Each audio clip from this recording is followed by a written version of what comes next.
శ్రీ గురుభ్యో నమః.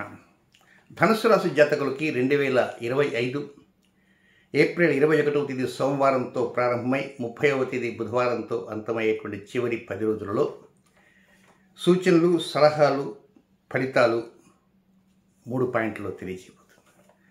ఇక ముందుగా మొదటి పాయింట్ ఏమిటంటే 21వ తేదీ ఉదయం నుంచి 22వ తేదీ రాత్రి 12:32 వరకు ఉన్నటువంటి సమయం అంతా కూడా కొంత ఆర్థిక అంశాలపైన జాగ్రత్తలు ఎక్కువగా తీసుకోవాలి.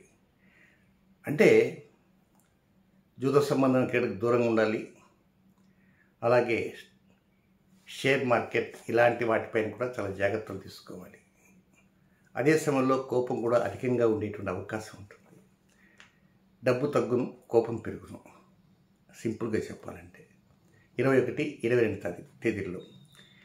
నెక్స్ట్ రెండవ పాయింట్ 22వ తేదీ రాత్రి 12:32 నుంచి 25వ తేదీ వేకుంజామున 3:25 వరకు, అంటే పరోక్షంగా చెప్పాలంటే 23, 24 ఈ రెండు రోజులు కూడా రక్త సంబంధీకులతో కొంత లోతుగా చర్చిస్తున్నాను. కలిసి ఉన్నప్పటికీ ఫోన్లో కావచ్చు, ప్రత్యక్షం కావచ్చు, ఉన్నప్పటికీ కూడా కొన్ని అంశాలని బహిర్గతం చేయకుండా జాగ్రత్తగా ఉండాల్సిన అవసరం ఉందని కూడా గమనించాలి.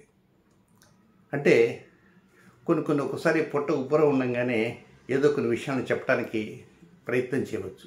కనుక ఏ విషయాలు చెప్పాలి, ఏ విషయాలు చెప్పకూడదు అనేటువంటి విచక్షణ అవసరమైనటువంటి విషయాన్ని గమనించాలి. నెక్స్ట్ మూడవ పాయింట్కి వస్తే 25వ తేదీ వేకుంజాము నుంచి 29వ తేదీ వేకుంజాము వరకు, అంటే 25, 26, 27, 28 4 డేస్, డే అండ్ నైట్స్. 25, 26, 27, 28 ఈ 4 రోజులు కూడా మీరు చేసే ఉద్యోగంలో, వ్యాపారంలో, వృత్తిలో, ఆరోగ్య విషయాల్లో, అద్దె ఇళ్ళు లేక స్వగృహము, ఆ తర్వాత వాహనము, సంతాన విషయాల్లోనే అధిక జాగ్రత్తలు. మిగతా అన్నింటా కూడా పరిస్థితులని సజావుగా సాగిపోతుంటాయి. పై అధికారులతో అనవసరంగా పేచీ పెట్టుకోవాలని ఉద్దేశం ఉండకూడదు.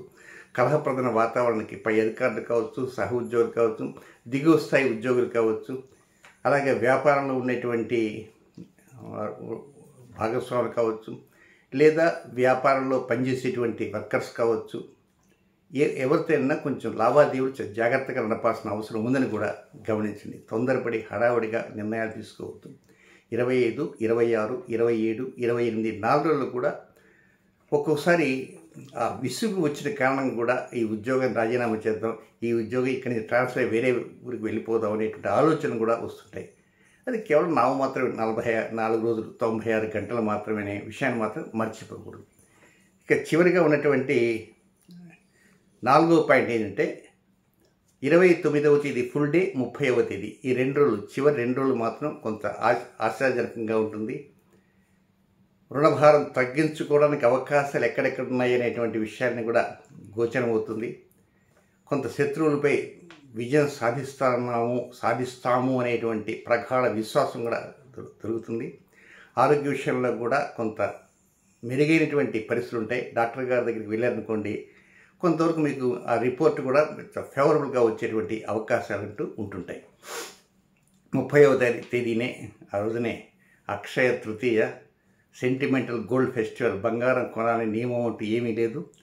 గతంలో ఒక పెద్ద ఆయన 6 సంవత్సరాలు వరుసగా కొనేశాడు ప్రతి అక్షయకి ఒక ఆర్నమెంట్. 7వ సంవత్సరం 8వ సంవత్సరం నా దగ్గరికి వచ్చి చెప్పాడు, సిద్ధాంతి గారు అయిపోయిందండి గురువు గారు, మొత్తం క్లాస్ పుస్తకాలు తరఫు అమ్మేశాను, ఏమిటిదండి, నిలువ నీడ లేకుండా పోయింది.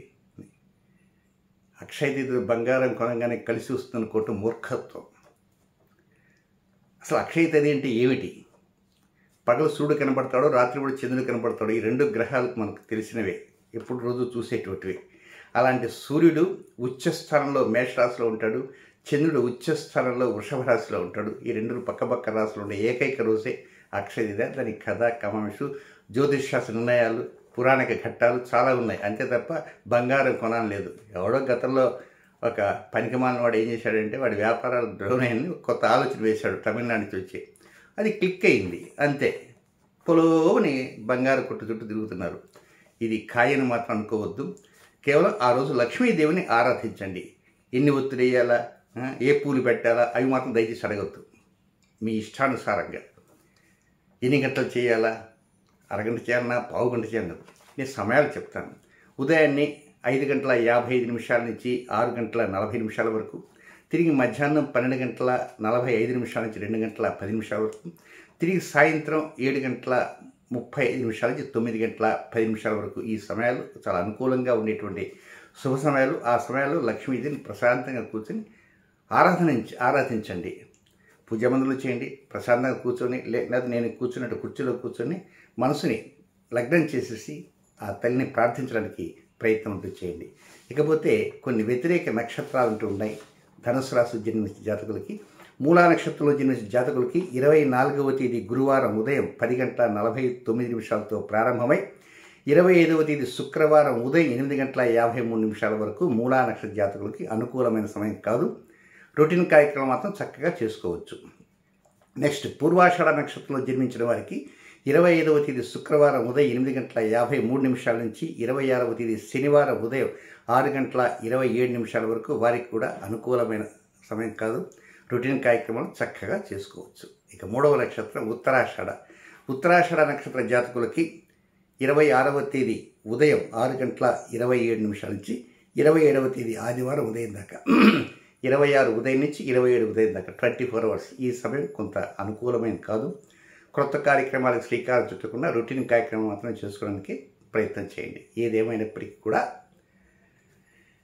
ఈ 10 రోజుల్లో కొంత నిరుత్సాహంగా ఉంటుంది. కానీ ఆందోళన చెందకండి. చివరి 2 రోజులు కొంత ఆనందంగా గడపడానికి అవకాశాలు తప్పకుండా వస్తాయని చెప్పడంలో సందేహం ఎంత మాత్రం లేదు. శుభం.